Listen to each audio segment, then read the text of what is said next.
Assalamualaikum warahmatullahi wabarakatuh. Sabahul khair, kaifa halukum? Asa an takuna bi khair, alhamdulillah. Qabla dhalik nabda'u bi qira'atil basmalah. Bismillahirrahmanirrahim.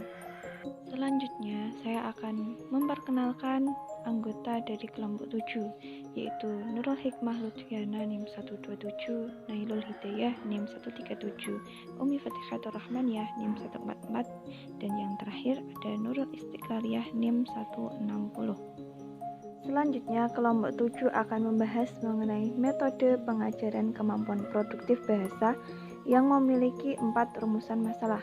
Yang pertama adalah makna dan urgensi pengajaran Maharah Al-Kalam, prosedur dan teknik pengajaran Maharah Al-Kalam, makna dan urgensi pengajaran Maharah Al-Kitabah, dan yang terakhir prosedur dan teknik pengajaran Maharah Al-Kitabah. Assalamualaikum warahmatullahi wabarakatuh. Perkenalkan, nama saya Nurul Hikmah Lutfiana. Di sini saya sebagai pemateri pertama yang akan menyampaikan materi yang pertama, yaitu makna dan urgensi pengajaran Maharah Al-Kalam. Pengertian Maharah Al-Kalam sendiri yaitu Maharah Al-Kalam secara bahasa sepadan dengan istilah speaking skill dalam bahasa Inggris yang bisa diartikan dalam bahasa Indonesia dengan keterampilan berbicara. Dengan demikian, keterampilan berbicara atau bisa disebut Maharah Al-Kalam adalah kemampuan seseorang untuk mengucapkan artikulasi bunyi-bunyi atau kata-kata dengan aturan-aturan kebahasaan tertentu untuk menyampaikan ide-ide dan perasaan. Dalam Maharah Al-Kalam sendiri, ada prinsip umum untuk faktor yang mendasari kegiatan berbicara. Yang pertama yaitu membutuhkan paling sedikit 2 orang, seseorang pembicara dan pendengar, suatu sandi linguistik yang dipahami bersama. Yang kedua, adanya penerimaan atau pengakuan atas suatu wilayah referensi umum. Yang ketiga, merupakan suatu pertukaran antara partisipan. Yang keempat, menghubungkan setiap pembicara dengan yang lainnya dan kepada lingkungannya dengan segera. Yang kelima, berhubungan atau berkaitan dengan masa kini. Yang keenam, melibatkan organ atau perlengkapan yang berhubungan dengan suara atau bunyi, bahasa, dan pendengaran. Dan yang terakhir yaitu tidak pandang bulu menghadapi dan memperlakukan apa yang nyata dan apa yang diterima sebagai dalil dalam pelambangan dengan bunyi. Selanjutnya yaitu ragam kemahiran berbicara. Untuk menjelaskan ragam keterampilan berbicara, perlu dijelaskan mana al-ta'bir, al-kalam, al-mahadasah, dan al-hiwar. Karena keempat istilah ini mempunyai pengertian yang mirip-mirip dan berdekatan. Menurut Al-Rikabi, istilah yang paling luas adalah istilah al-ta'bir karena al-ta'bir tidak hanya terbatas pada kegiatan lisan saja. Akan tetapi, selanjutnya, mahadasah adalah percakapan atau diskusi antara 2 orang atau lebih mengenai topik tertentu secara bebas dan spontan. Pengertian mahadasah sebagaimana yang dijelaskan di atas menunjukkan bahwa mahadasah adalah salah satu wujud dari keamatiran berbicara dengan kekhususan bahwa mahadasah menuntut adanya 2 belah pihak yang secara intens saling bergantian bertuturan pikiran dan perasaan. Al-hiwar sendiri menurut sebagian orang menyamakan al-hiwar dengan mahadasah, sehingga makna al-hiwar sama dengan makna muhadasah. Al-kalam sendiri sudah saya jelaskan di awal. Terima kasih. Wassalamualaikum warahmatullahi wabarakatuh. Assalamualaikum warahmatullahi wabarakatuh. Perkenalkan, saya Nailul Hidayah NIM 137. Di sini saya akan menjelaskan mengenai prosedur dan teknik pengajaran Maharah Al-Kalam. Secara umum, tahapan dalam pembelajaran bahasa seperti halnya pengajaran materi yang lain, yaitu mengikuti alur perencanaan, pelaksanaan, dan evaluasi pembelajaran. Dalam konteks pengajaran Maharah Al-Kalam ini, setidaknya terdapat 4 aspek yang perlu dipertimbangkan oleh guru ketika merencanakan pelajaran, yaitu yang pertama, identifikasi siswa. Jadi, guru harus mengetahui dan memahami tentang karakter siswanya, karena hal itu akan berpengaruh pada pemilihan materi ajar, teknik pembelajaran, dan media yang akan digunakan dalam pembelajaran. Hal yang kedua yang perlu dipertimbangkan oleh guru yaitu materi pelajaran. Dalam pemilihan materi ajar, hendaknya disesuaikan dengan latar belakang dan kebutuhan dari siswa. Yang ketiga yaitu teknik pengajaran. Pada tahap ini, guru harus mendesain atau menyediakan beberapa jenis kegiatan atau tugas yang bisa membuat para siswa tetap terdorong dan tetap terlibat aktif dalam pembelajaran. Yang keempat yaitu media pengajaran. Guru perlu memilih media yang sesuai dan tepat dengan materi pelajaran yang akan disampaikan. Gambar atau foto, peta, realia atau benda asli, audio visual merupakan contoh-contoh media yang bisa digunakan dalam pengajaran Maharoh Al-Kalam. Yang berikutnya yaitu teknik pengajaran Maharoh Al-Kalam. Teknik pengajaran Maharoh Al-Kalam dapat diklasifikasikan ke dalam 3 bagian, yaitu yang pertama untuk pemula, untuk menengah, dan untuk tingkat lanjut. Teknik pengajaran Maharoh Al-Kalam tingkat pemula diantaranya yaitu yang pertama teknik ulang ucap. Di sini siswa mendengarkan kemudian menirukan apa yang telah didengar. Yang kedua yaitu teknik lihat dan ucapkan. Jadi siswa melihat dan menyebutkan nama-nama benda yang ditunjukkan oleh guru. Teknik selanjutnya yaitu teknik model dialog. Di sini siswa mendengarkan dan memahami materi di hiwar atau materi dialog melalui tape recorder. Kemudian siswa melakukan pengulangan mendengar dengan peniruan. Setelah itu, pembacaan teks dialog, kemudian bermain peran sesuai teks. Teknik yang selanjutnya yaitu teknik tanya jawab. Jadi pada teknik ini guru mengajukan beberapa pertanyaan kemudian dijawab oleh siswa. Selanjutnya yaitu teknik praktek pola kalimat. Teknik ini terdiri dari pengungkapan pola-pola kalimat yang harus diulang-ulang secara lisan dengan berbagai cara. Kemudian ada juga teknik berbagi informasi. Jadi di sini siswa menginformasikan kepada temannya tentang sesuatu yang dia ketahui secara bergantian.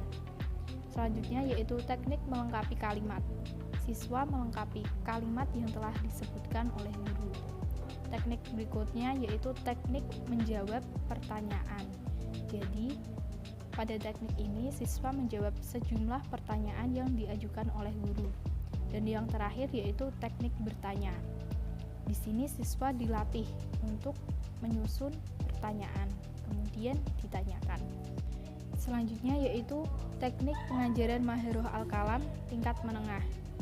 Di antara teknik yang bisa digunakan untuk pengajaran keterampilan berbicara tingkat menengah adalah yang pertama, apa yang akan kamu lakukan.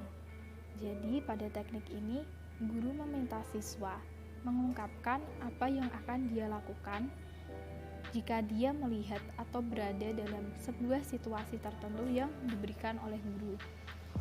Teknik yang kedua yaitu apa komentarmu. Jadi, guru meminta siswa mengungkapkan apa yang ia pikirkan tentang suatu tema atau situasi tertentu yang diberikan oleh guru. Teknik berikutnya yaitu pertanyaan berantai. Guru mengajukan beberapa pertanyaan, kemudian siswa menjawab dan mengungkapkannya kembali menjadi sebuah kesatuan cerita. Berikutnya yaitu reka cerita gambar. Jadi, siswa diinstruksikan mengamati dan memperhatikan gambar yang diberikan oleh guru.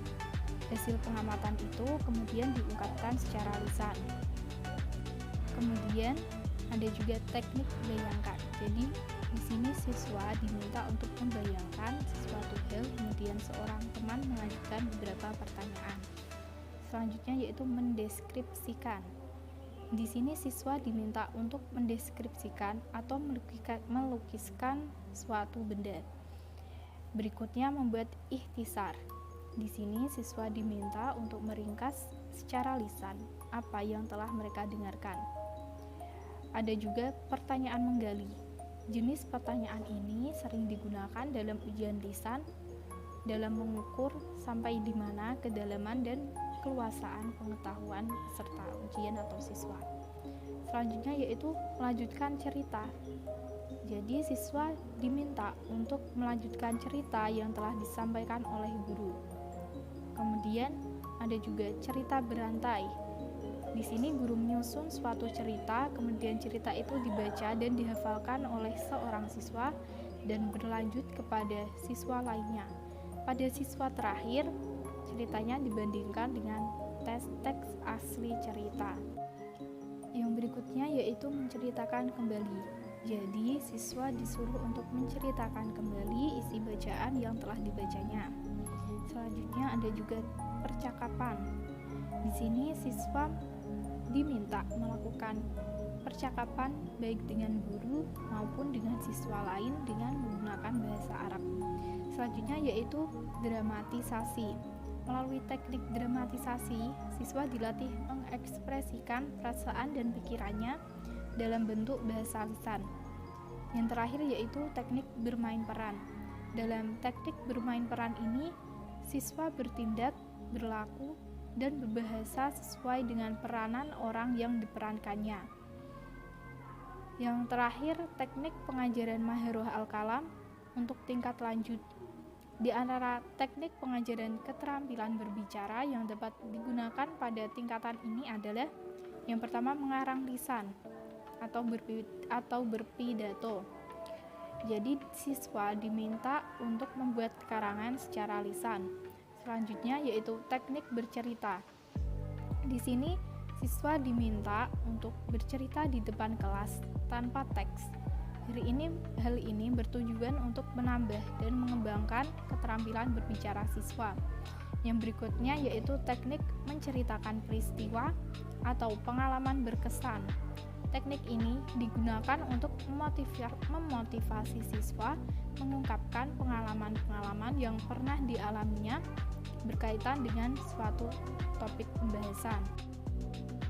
Selanjutnya yaitu laporan pandangan mata. Teknik laporan pandangan mata ini dapat digunakan untuk meningkatkan keterampilan berbicara siswa. Misalnya, menceritakan suasana sekolah atau kehidupan masyarakat. Selanjutnya yaitu teknik wawancara. Jadi di sini siswa diminta untuk praktek wawancara.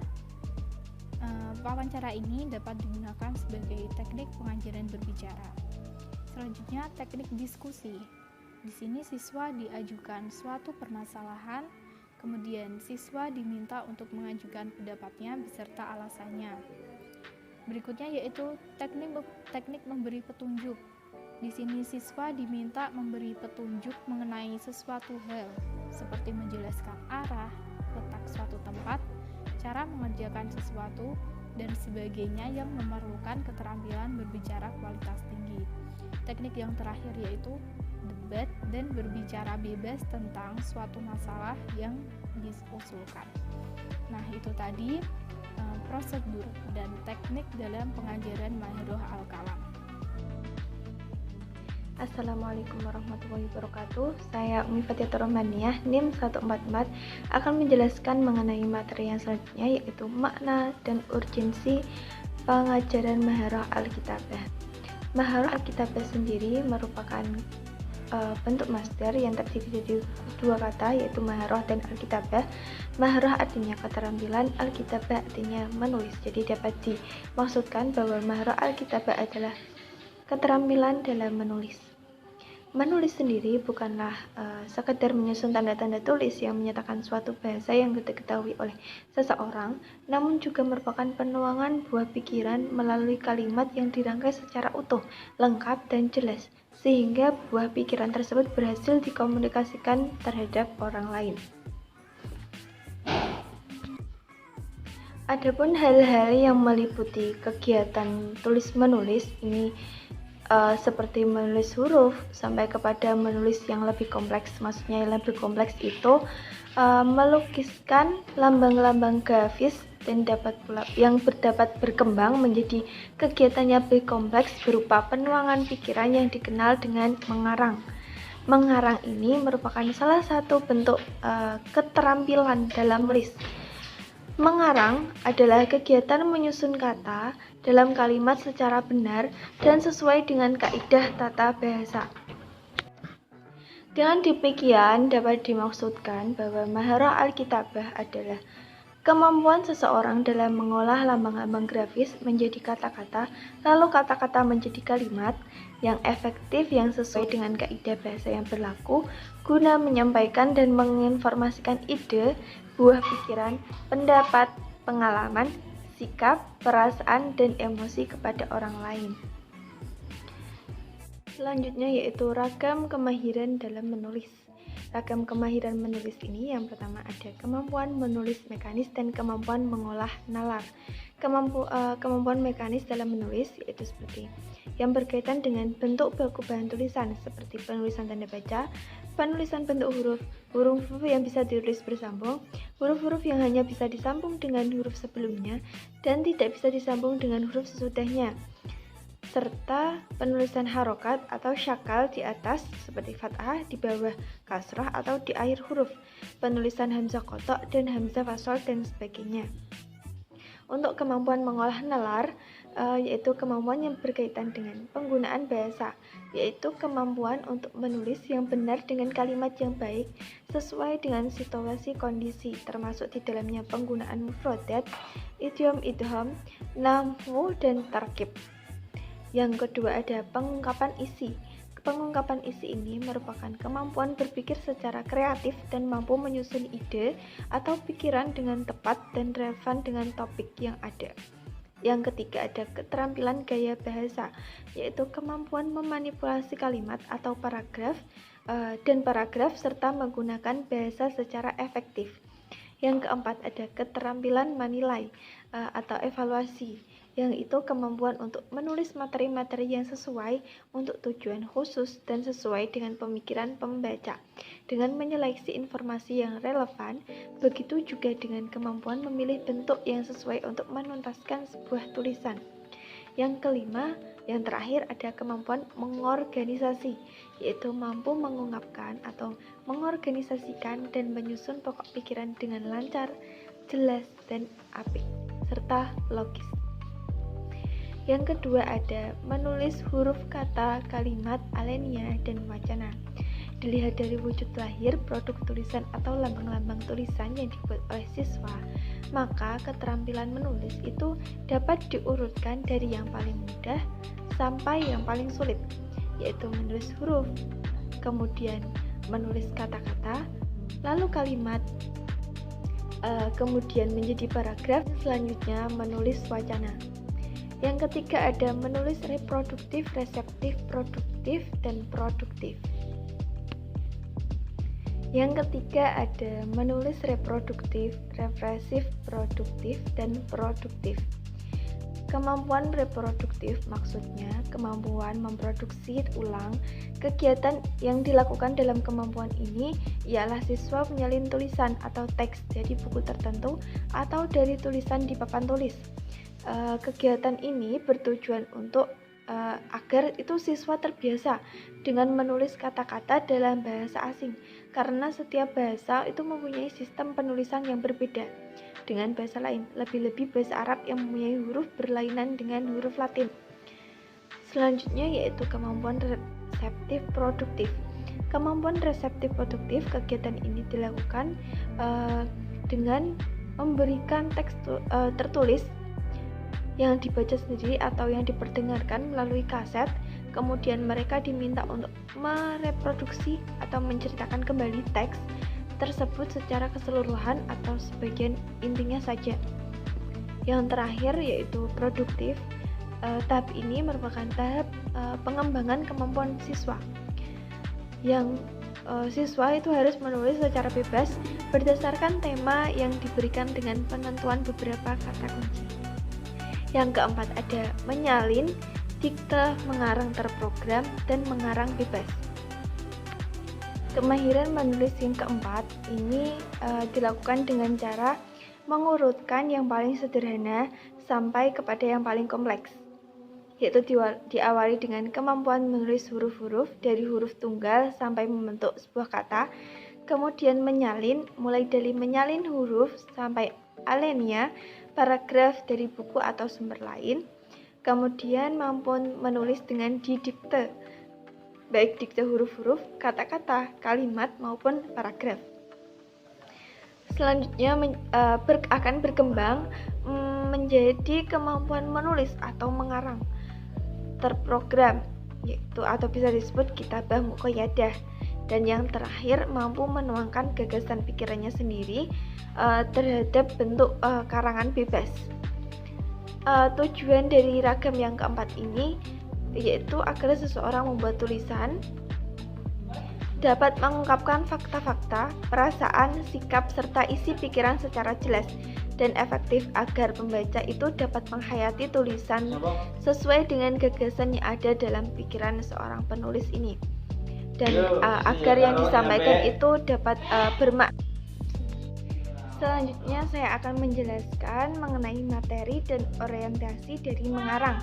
Itu ada 4 ya. Yang pertama ada narasi, yang kedua eksposisi, yang ketiga deskripsi, dan yang keempat ada argumentasi. Yang pertama yaitu narasi. Narasi itu merupakan bentuk gambaran peristiwa yang terjadi secara kronologis, di mana suatu peristiwa itu terjadi sesudah peristiwa yang lainnya. Yang penting dalam narasi ini yaitu urutan waktu, di mana penulis menceritakan apa yang terjadi berikutnya sampai pada peristiwa yang terakhir. Yang kedua yaitu ada eksposisi. Eksposisi yaitu karangan dan tulisan yang bersifatnya itu betul-betul bersifat memberikan informasi dengan menggunakan pengembangan secara analisis spesial dan kronologis. Model ini menggambarkan peristiwa masa sekarang, lampau, atau masa yang akan datang. Peristiwa yang digambarkan biasanya itu betul-betul terjadi, tetapi kadang-kadang juga bersifat fiktif. Yang ketiga ada deskripsi atau karangan deskripsi. Karangan ini berbentuk esai yang memberikan gambaran tentang manusia, tempat, serta benda-benda lainnya.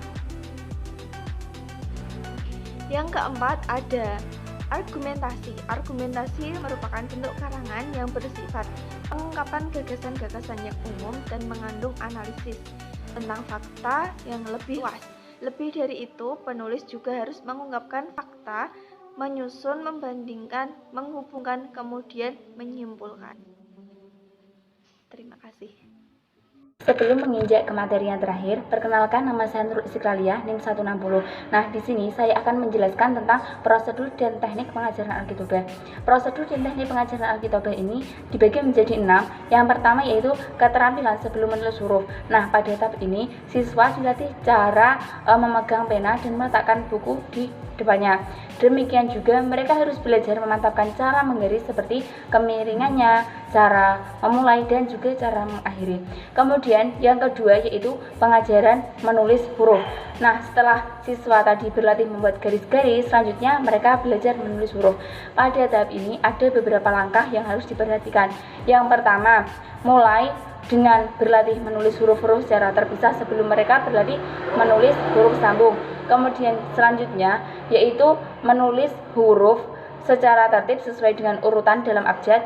Kemudian yang ketiga yaitu menulis huruf sebelum menulis suku kata atau kata. Kemudian yang ketiga menulis 1 atau 2 huruf baru pada setiap pelajaran. Kemudian yang terakhir yaitu guru memulai menulis contoh tulisan, kemudian para siswa mulai menulis pada buku tulis mereka.